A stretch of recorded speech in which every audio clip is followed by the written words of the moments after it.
नमस्कार साथियों।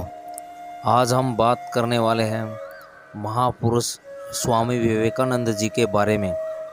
स्वामी विवेकानंद जी के विचार आज के इस आधुनिक युग में प्रेरणा का एक ऐसा स्रोत है जो निराशा से भरे जीवन में आशा की एक नदी बहाते हैं।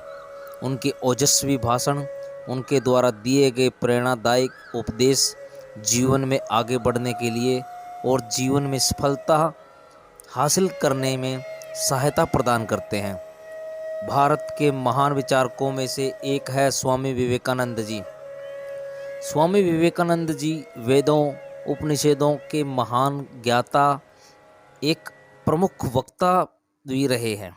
उनका सनातन धर्म और संस्कृति के प्रचार प्रसार में महत्वपूर्ण योगदान रहा है। उन्होंने विश्व भर में वेदांत दर्शन का प्रसार किया और पूरे विश्व को सनातन धर्म और संस्कृति से परिचित कराया।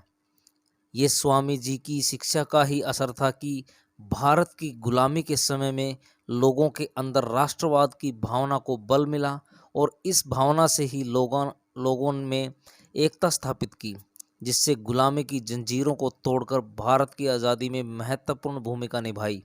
स्वामी विवेकानंद जी ने कर्म योग, राजयोग, ज्ञान योग, भक्ति योग जैसी किताबों के अपने विचारों को हम तक पहुंचाया है। आज भी स्वामी विवेकानंद के विचार और कर्म युवाओं के प्रेरणा स्रोत बने हुए हैं और हमेशा बने रहेंगे एवं युवाओं को ऊर्जा देते रहेंगे। स्वामी जी भी मानते थे कि अगर युवाओं की ऊर्जा का सही दिशा प्रदान की जाए तो राष्ट्र के विकास को नया आयाम तक ले जाया जा सकता है।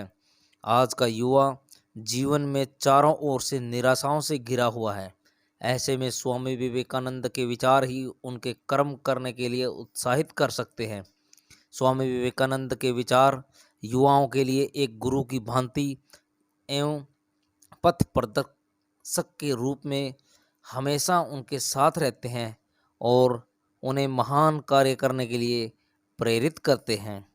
स्वामी जी ने कुछ बातें हमें बताई है जिनके ऊपर हम विचार करते हैं। मन की एकाग्रता ही समग्र ज्ञान है, बल ही जीवन है और दुर्बलता मृत्यु है।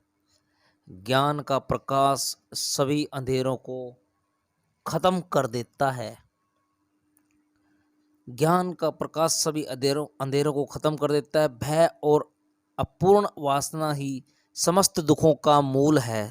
शिक्षा व्यक्ति में अंतर्निहित पूर्णता की अभिव्यक्ति है। वह नास्तिक है जो अपने आप में विश्वास नहीं रखता।